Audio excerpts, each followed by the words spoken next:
note that we have the applicants, both Bacas or just Mr. Baca are present.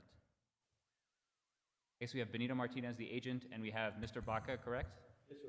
And then do we have Rosalba Baca here as well? No. She's not attending? Okay. And then we have representatives from the staff as well. Is there anyone joining us via video conference?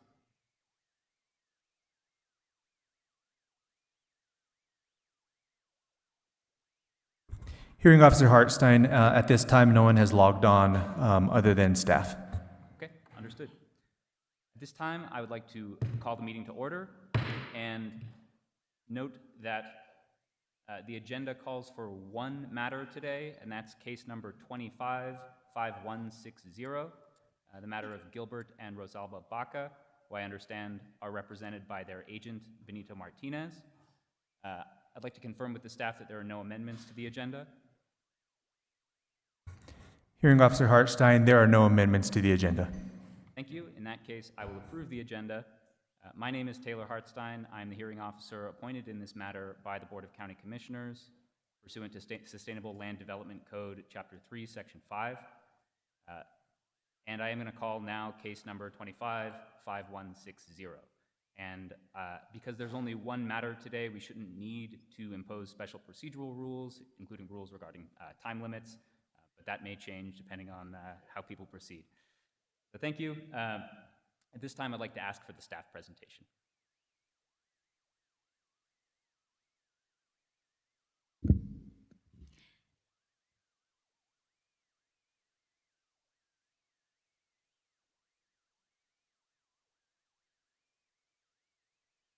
Thank you, Hearing Officer Hartstein. Before I get started, Mr. Cisneros will be handing out Exhibit H to make part of the record. Staff had issues uploading prior to the meeting, but would like it to be part of the record. Thank you, and I will admit this into the record as Exhibit H to the staff's memorandum dated August 18th, 2025, which is already on the record in this matter. Thank you, Hearing Officer Hartstein. Destiny Romero, Building and Development Review Specialist Senior. Gilbert Baca and Rosalba Baca, applicants, through their agent Benito Martinez, request a variance of Chapter 9, Section 9.12, Table 9-12-3, Dimensional Standards, Village of Agua Fria, Traditional Community. The request is to allow a 3-lot residential subdivision on a parcel consisting of approximately 0.77 acres. The base zoning allows 1 dwelling unit per 0.75 acres. The Agua Fria Community District overlay provides that density may be increased to 1 dwelling unit per 0.33 acres if the lot is served by public water and sewer. Property is located at 2232 and 2235 Ranchitos de Baca. The property lies within the Village of Agua Fria Community District Overlay, Commission District 2. The property currently has 1 single-family dwelling and 1 accessory structure, carport. Ranchitos de Baca is a private road which takes access via Caja de Oro Grant Road. The property is served by the City of Santa Fe Sewer and Agua Fria Community Water Association.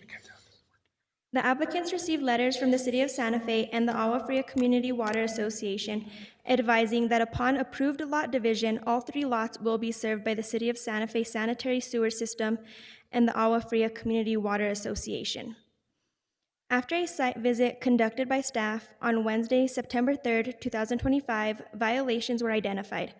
It was discovered that a recreational vehicle is hooked up to utilities and is being used as a dwelling.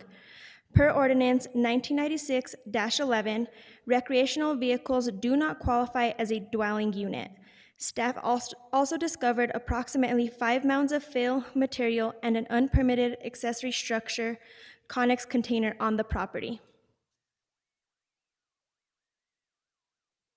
The applicants have addressed the variance criteria, and staff has responded to the applicants' comments as contained in the memo. Building and Development Services staff has reviewed this request for compliance with pertinent SLDC requirements and finds that the facts presented do not support the request for a variance.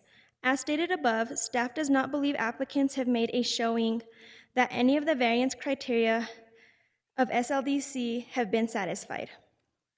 Staff recommends denial of the requested density variance of Chapter 9, Section 9.12, Table 9-12-3, Dimensional Standards of the Village of Agua Fria Community District Overlay, Traditional Community, to allow the creation of 3 residential lots on a 0.77 acre parcel. If the hearing officer finds that the application has met the variance criteria and recommends approval of the variance, staff recommends the following conditions at a minimum be imposed. Hearing Officer Hartstein, staff would like to impose a 14th condition. Okay, what's the 14th condition? Applicant will need to come into compliance with Public Ordinance 2023-04 regarding abandoned or inoperable vehicles that were discovered during staff's site visit. Can you give me the citation one more time? It is Ordinance 2023-04.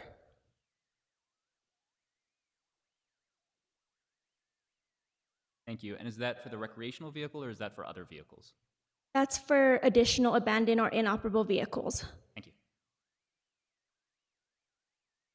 Hearing Officer Hartstein, may I enter the conditions into the record? You may. Hearing Officer Hartstein, for the record, staff met with the applicant and agent Wednesday, September 10th, 2025, and the applicant is aware of these issues and will be working with Santa Fe County to come into compliance with conditions 11, 12, 13, and 14 prior to Planning Commission. Staff will conduct a site visit once the applicant and agent notify staff that those conditions have been met. To be clear, staff's identification of these conditions is not intended as an indication that staff approves or would approve the granting of the requested variance. Staff's position is that this application does not comply with the SLDC and does not satisfy the variance criteria of Section 4.9.7.4, and that no conditions, regardless of how carefully crafted, can change that noncompliance. These conditions are presented simply to inform the hearing officer of recommended conditions if the evidence presented convinces you that approval of the variance is in fact warranted. Thank you. I stand for any questions. Thank you. My first question, just to clarify, and I think you touched on this at the beginning, is that if this were a request, or if they had decided to do a 2-lot subdivision rather than a 3-lot subdivision, meaning that the 0.77 acre property would have one dwelling per, I think it's 0.385 acres, would that be consistent with SLDC 912.3 such that no variance would be required? Mr. Hartstein, yes, that is correct. If they wanted to come in for a 2-lot subdivision, that would be allowed per our SLDC requirements. Okay, but the variance request that we actually have here is for a 3-lot subdivision, right? Yes, sir. Okay. Do you know whether the recreational vehicle that was identified during the staff visit on September 3rd, 2025 is still connected to utilities and is still being used as a dwelling? As of yesterday, when we met with the agent and the applicant, it was still connected. They were advised of it, and they were going to work on disconnecting it. Understood. And as of the September 10th meeting, was the fill material still on the property to your knowledge? Yes, sir, it is. They will be working to submit a after-the-fact permit for the Connex container and the 5 mounds of fill prior to moving any of those. Okay, understood. And just to clarify, there's no dispute that the property is served, and if it were subdivided into 3 lots, would continue to be served by sewer and water, correct? Yes, sir. They received both letters from City of Santa Fe Sewer and the Agua Fria Village Water. Okay, thank you very much. Thank you. And I'll excuse the staff, and at this time, I would like to invite the applicants or their agent to present testimony on their own behalf. Thank you, Mr. Hearing Officer. Benito Martinez, agent for Gilbert Rosalba Baca. Thank you, Madam Court Reporter. I do. Mr. Hearing Officer, staff, I see that we have no one else joining us online, and so therefore everybody that is interested in this is here and present. Enough information is said. We know the size of the subject property, the intent, family transfer, which does not meet the density requirement because of the family transfer to family members, that is the children of Rosalba Gilbert Baca, wish to have a site in which to potentially build a home or place a residential dwelling, be it a manufactured home or otherwise. I do want the record to show that this property, prior to the Caja del Oro Grant Road, which is to the direct west of the subject property, was widened, and through the rights of government, through the bundle of rights, and those rights being limited by government, and more specifically, the rights to police, and that is not law enforcement, but that is land use, the right of Santa Fe County government to enforce a land development code, in this case, the Santa Fe County Sustainable Land Development Code, and escheat, taxation, and then eminent domain. Through the right of eminent domain, Santa Fe County took a portion of the subject property for the widening of Caja del Oro Road. And on the north side is the Santa Fe River, and a portion of property was taken on the north side for the same purpose of eminent domain, for the betterment of public use. I will tell you that north of that is the Romero Park, unobstructed, of course, because it is county land, and then to the west is the roadway. This property was greater than 1 acre, and we would not have had to go through this process. So as part of the record, I just wanted to identify that the parcel is substandard in terms of size right now, but the county did exercise eminent domain and took those portions of property, which put us in the position today. There are no environmental, no physical impacts in a negative manner that would obstruct the betterment of the Baca family potentially developing these sites for the purpose of residential use. Benefit is that a site value in the Agua Fria Village area for property taxation is in the range of $90,000 to $120,000 per site. That is a tax benefit to Santa Fe County to the tune, exercising the taxable value of a 33 1/3%, multiplied against your tax rate in this area of about $28 per thousand, is about $900 to about $1,100 per year that the county will be receiving from net new valuation on the first year, not subject to yield control. And then thereafter, county's going to benefit those property taxes for distribution to governmental units, including education, schools, city, county, general obligation bonds that are voted in by taxpayers during the electoral process. And with that said, we are prepared to address those violations and or permitting related issues in order to be entire conformance. There's really not much more. Everything else is put in the record. This is a hardship case. The median priced homes in the city of Santa Fe and surrounding peripheral, Santa Fe County for that matter, are in the range of $550,000 to $750,000, depending on what range. The median is really not a reliable source of information because you have Las Campanas and then you have trailer parks on Airport Road. So the median, in my opinion, is heavily weighted on the high end. Median incomes in the range of $30,000 to $40,000 per family.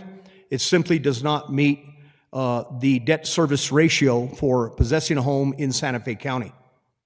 $38,000 income does not support a $650,000 home.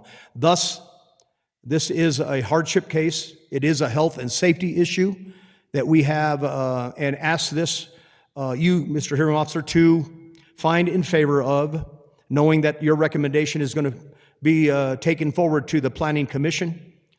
And the Baca family has resided in this traditional historic village, which is the oldest in the country of its nature, and have been there from the beginning. And interestingly enough, I'm in front of the Federico Vigil fresco, which has specific dates, Guadalupe de Hidalgo Treaty, which ended the Mexican-American War. These families were in these locations at that time.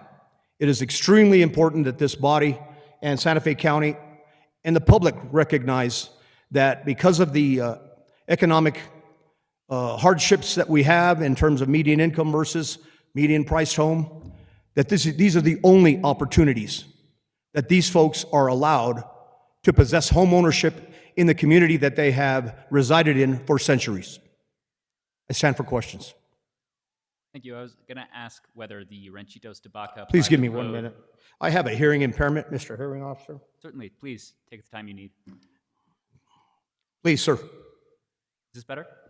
Please, go ahead, sir. Excellent. I was saying that I was going to ask if the Ranchitos de Baca private road referred to this Baca family. It sounds like that is the case. Is that right? I defer to Mr. Gilbert Baca, applicant. That is correct, yes. All right. You mentioned the eminent domain seizure of a portion of the property. Do you know when that occurred? That occurred, I believe, Mr. Hearing Officer, members that are here present, some 12 years ago. How long ago was the Baja del Oro Grant Road widened? Might have been more in the range, closer to 20. The road easement was done when the Santa Fe County did the bridge. Do you all have any information relative to that? In any event, I guess my question is, did that occur before The Sustainable Land Development Code? I was just going to say, did that occur before Gilbert Baca and Rosalba Baca acquired the property? It happened before, and the reason is that when Mr. Baca Sr., Gilbert's father, passed away, this property was conveyed to Gilbert and Rosalba Baca upon his death. Okay. Was there any, if you know, was there any compensation associated with that taking, that eminent domain taking, however many years ago it was, to the prior owner, Mr. Baca's father? And Mr. Hearing Officer, members that are present, through my experience, I am former elected official Santa Fe County, and I'm aware that there must be compensation, market value for what was taken at that time. Okay.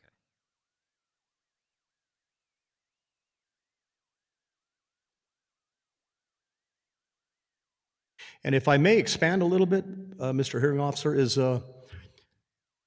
fee simple title and interest, that is non-encumbered. Somebody that owns a property through a warranty deed, joint tenants or otherwise, the rights that are possessed in a bundle of rights, which are the right to sell, lease, use, give, enter, or refuse, are limited by government. And it's very simple to understand, as I used to instruct this.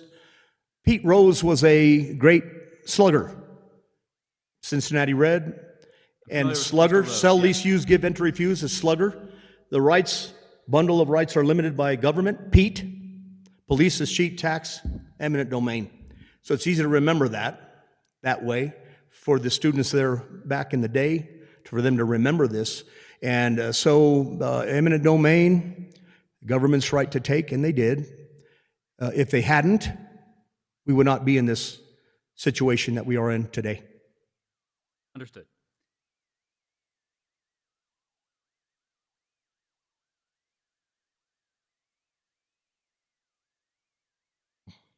When the property was transferred, when it was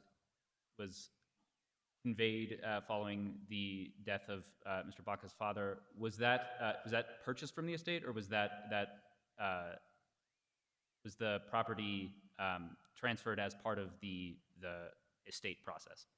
I'd like to defer and/or what has occurred is Mr. Baca, along with his siblings, had a settlement because there were multiple properties to be distributed, and Mr. Baca ended up compensating his siblings in a financial manner and acquired this property because my understanding is that the additional siblings did not have the resources in order to do the same in reverse. So he essentially bought out in terms of in monetary relationship, the equity portions of those siblings. Understood. That clarifies a question for me because the warranty deed, which is Exhibit B, it says purchased from the estate, and so I just wanted to clarify that. Correct. It also, the warranty deed states that prior to, or at the time of the warranty deed, Gilbert Baca and Rosalba Baca were residing at 3993 Agua Fria Street. Is that in the same area as this property? It's within, Mr. Hearing Officer, members that are present, within 500 feet. It's located on the corner of Agua Fria and Lopez Lane. And Ranchitos de Bacas is a road that is running north and south near the intersection of Lopez and Agua Fria, within 600 feet. Okay, and does Mr. Baca and or Rosalba Baca, do they still own that property, or did they own that property at the time? Mr. Hearing Officer, members that are present, yes, he owned it prior to and still possesses interest in that property. All right. Does Gilbert Baca, or do Gilbert Baca and Rosalba Baca own any other residential property in Santa Fe? Yields?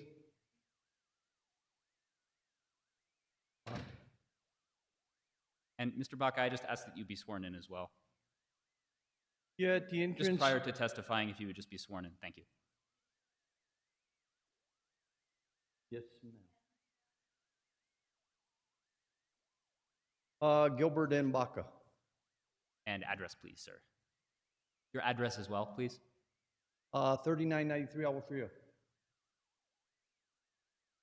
Okay, so you can I'm the answer. same way. I have a little bit of a hearing, so bear with me. Absolutely. The question was whether you own any other residential properties in Santa Fe. Yes, I do. Right before the 35, there's a 2280 on the right-hand side. I own that. Okay. And I think you said you still live at 3993 Agua Fria? Yes, I do. It's the first. As you turn off Agua Fria on Camino Oro, it's the first house on the right.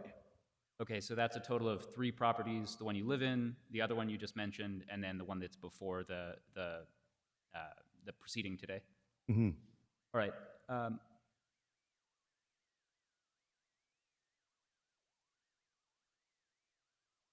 Who lives at 2232 and 2235 Ranchitos de Baca? Who currently resides at 2232 and 2235, just for the record, Ranchitos de Baca? 2280 is a rental I have, and 2235 is my father's old dwelling, and that's rented also.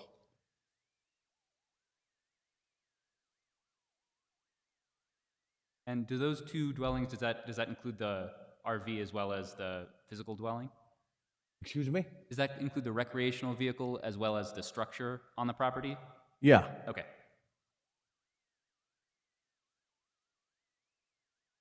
And so the undue hardship claim is in relation to your children and their ability to build on the property, right?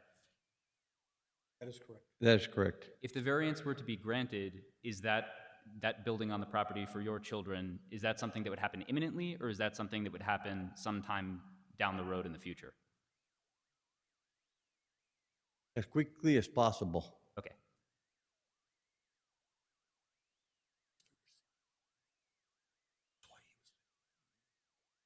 Okay.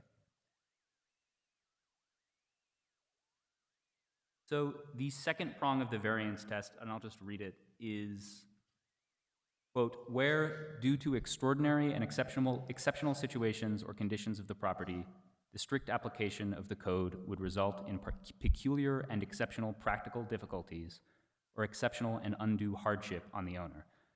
And so my understanding is, I guess the question I have is, in addition to the hardship on the family, is there anything that arises from the special conditions of the property that satisfies that variance factor? And I understand that Mr. Martinez addressed this issue of the taking, the eminent domain issue.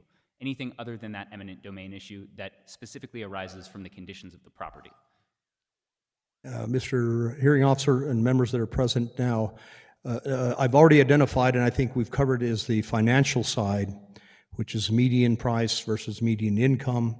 Now, you're speaking specifically to the subject site, which is level in grade, probably no more than 1 to 5% slope, so we've got no problem there.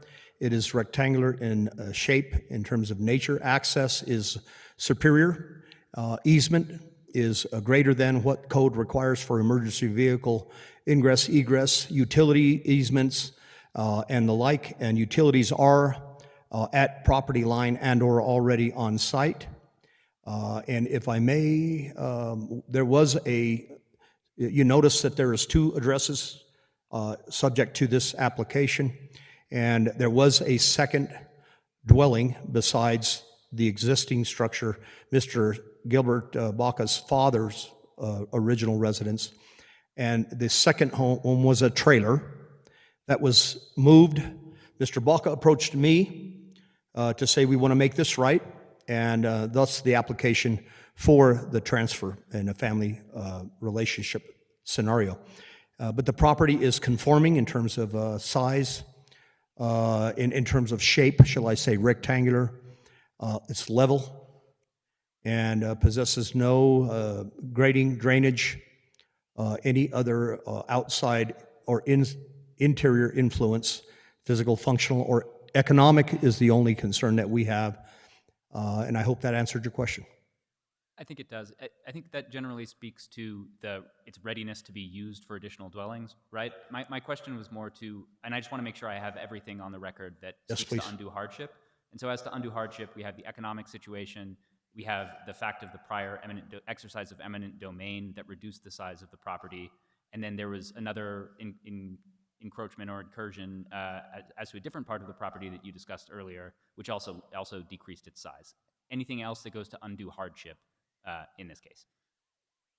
Well, I'm going to be very frank with you. The other undue hardship is the cost of a permit nowadays and everything else related to it. I think it's water under the bridge. But the notification process, I believe that I was here when the original Land Development Code in 1981 was very aware of it, and the first Land Development Code of Santa Fe County in the first place.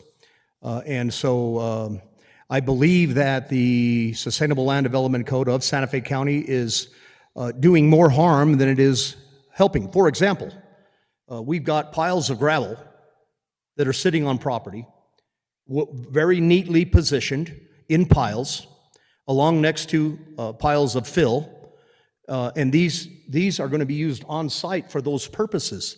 And yet we've got to file another permit for those. Just like property tax, I can't complain against my neighbor because he's less in value.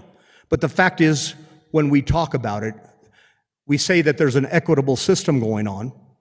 And in fact, I find contrary there too, is that the container, the only information that I can find in the Sustainable Land Development Code of Santa Fe County for containers is for disposal. That is, noxious materials, contaminants, those types of harmful constituents that, and so a container, we're going to follow that. But these are just more costs associated. The public notice for neighborhood meeting, we need to notify everybody within 500 feet. We did so. Nobody showed up because everybody knows this man has stood up for his community for his entire life. He's been in the village of Galisteo. This is not relevant to this case, but it is relevant to your question. In order to feed his family, he has been in the valley of Galisteo for the last 4 days till the middle of the night because of a water leak, because these people need their water. A lot of times he does this gratis. He does this for free. He'll do continual work, whether it be water, sewer, gas, whatever utility there possibly is, because he's worked in all of these divisions, City of Santa Fe, gas, water, P&M, you name it. And he'll stand up for anybody. This is the reason nobody is here, because we had the endorsements from, and you're aware of this, Agua Fria Village Traditional Historic Association unanimously. And in their letter to us, they reminded this body that there was an eminent domain taking, and it would have met the minimum criteria at the time, and without any hearing involved. It would have been administrative. Mr. William Mee from the Historic Traditional Village of Agua Fria. Mr. Ramon Romero from the Agua Fria Village Water, same thing. It was unanimous. Nobody showed up at the neighborhood meeting. Nobody has showed up today. Because this man and his nature of the way he runs his life is helping others. Understood, and I appreciate that additional detail. Thank you. I'll yield. All right. And I am also glad that you touched on the Connex container and on the fill material and the gravel, and that's all for potential construction of a new dwelling on that property? Yes, Mr. Hearing Officer, members that are present, what we envision is an easement, assuming that we do find that we have favor from this body and/or the Planning Commission and/or the Board of County Commissioners. There will be an easement coming off horizontally to Ranchitos de Baca, which enters this property, and we will have an easement on the north side of at minimum 20 feet for emergency vehicle access, ingress, egress, minimum of 20, and turnaround. And that gravel and that dirt, there is a portion of property on the east side that is a belly, that is a swell. That dirt, that fill was going to be used for, and it again is positioned. If we have ortho imagery present to view, you will see that they are positioned right in the areas in which they're going to be used. So I find it highly unusual that we have to be permitted for those. We were told also in another discussion that there was a public nuisance for the vehicles that are parked there. All of them have air in the tires. Most of them have registration. I don't know where in the code registration comes into play, but it was mentioned that these vehicles aren't registered. So that gets to my next question, and that question is, the vehicles do belong to you, Mr. Baca? Or do belong? Okay. They belong to me. He's got a large family.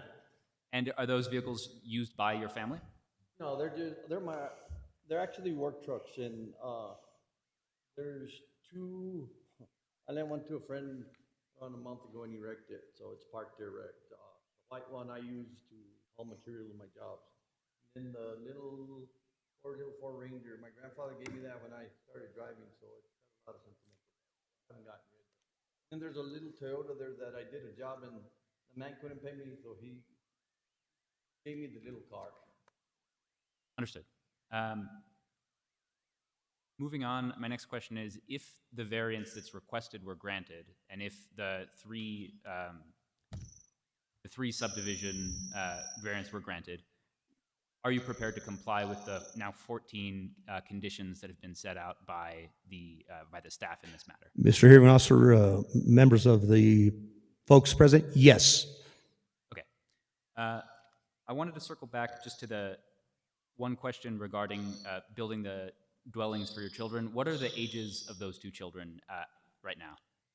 My son is 29 years old. My son lives in Colorado. My daughter lives in Arizona. She's 25. Okay.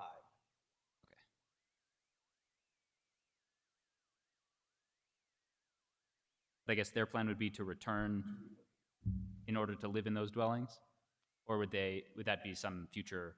That's for them, in the future, or that's imminent for them? Yeah, that will be for them. But one day they can have place here in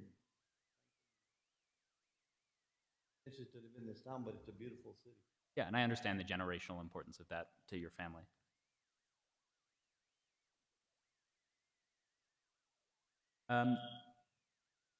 Mr. Martinez, and Mr. Baca as well, have you considered requesting a two-dwelling subdivision that would be in compliance with the code as it stands? And this is just for informational purposes for me. It's fine either way. Yeah. Mr. Hearing Officer, members that are present of the county and the public and applicant, we are aware that this could be done administratively. We have two children involved in this request, and we wish for them to possess those individual lots. We'll go through the process up to the Board of County Commissioners, see what results, and in the event which has been discussed with Santa Fe County Land Use Code, land use employees, we will, if this is unsuccessful, approach the second option, which is two lots. Understand? And this, again, is just for informational purposes, and again, to make the record as complete as possible. All right. That's all the questions I have for the applicants and their agent. Is there any cross-examination from the staff? Hearing Officer Hartstein, so I do want to mention that we do have a gentleman online now, William Mee from the Agua Fria Village Association is online and is wanting to speak in the public comment portion. All right, and my understanding, if he's a member of the community, is that he would be an individual with standing. Is that right? He's within 500 feet of the dwelling, or in any event, he's a community member? Yeah, Hearing Officer Hartstein, he's a member of the community, but also the Agua Fria Village Association is one of the certified organizations or registered organizations that was noticed. Let me correct that. He is president of the Agua Fria Village Historic. Okay, and he's speaking on behalf of the Agua Fria Village Historical Organization? He's just identified that he's wanting to speak on the subject. Okay, preliminarily, I'm going to treat him as a member of the public without standing to engage in cross-examination himself. We can revisit that if it becomes an issue, but that's my preliminary determination for that. So please, at this time, we'd like to invite him to speak. And we'd like him first to be sworn in and to state his name and his address. Mr. Mee, please unmute your mic, and if you can please be sworn in. Okay. William, Go ahead. Can you hear me? Let me swear you in first. Do you swear or affirm that your testimony will be the truth? Yes. And state your name and your address for the record. William Mee, 2073 Camino Samuel Montoya, Santa Fe, New Mexico, 87507. All right, and at this time, we'd like to invite you to make a statement. Well, basically, hearing officer, I hadn't heard that they had our letter, in the hearing. So I just wanted to, bring that to your attention. We still support this particular variance, and we're hopeful it will go through. Then that's basically all I have to say on the subject.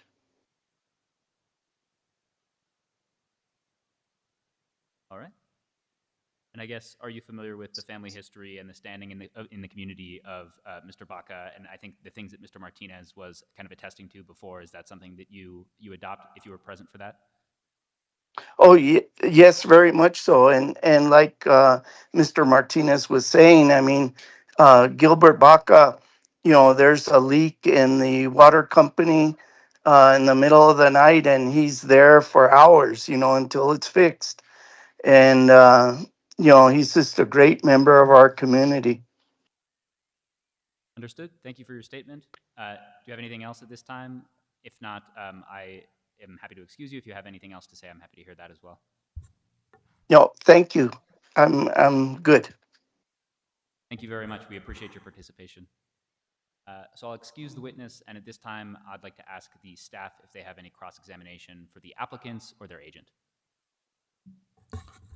Hearing Officer Hartstein, staff does not have any questions or cross-examination for the applicant at this time.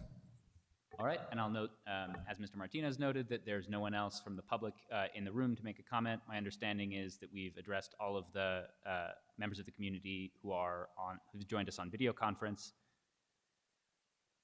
And so at this time, I guess I'll give the applicant and the agent one last opportunity to get the last word in accordance with the procedural regulations for this hearing.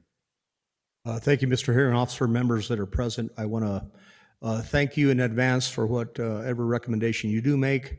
I think enough has been said in terms of economic, physical, functional obsolescence, and I think that this process it is not as friendly as it should be in the community in which everybody in the world comes to visit, because we're being pushed out. It is a literal problem. I am a former founder of the Santa Fe Community Housing Trust some 40 years ago. The reason we did this is to give those folks underprivileged and median and low income the opportunity to have home ownership. Otherwise, we lose them. And I think this is the primary focus that we are looking for 3 versus 2. and everything else that has been said has been documented. We appreciate it. I want to thank Santa Fe County through the land development staff members. They are thorough. They're doing their job and knowledgeable. I will say things have changed since I was in the game, and that's a while back. And they're doing their best to help us. They've been helping us when we do have questions. They're always available. Destiny has been very helpful. So I want to comment and congratulate them for trying their best and adhering to the code that they have to enforce, which is difficult. Because if they bend for one, they got to bend for all. I do appreciate it, and we hope that you find in favor of at least a positive recommendation. Thank you for your time. All right. Thank you very much, Mr. Martinez. At this point, I will close the public hearing, and I will instruct everyone present that I will compose a written findings of fact and conclusions of law within 15 business days of this hearing, making a recommendation. And at that point, I would like to close the hearing and go off the record and just say thank you, everyone, for your participation and for your presentations today. Thank you.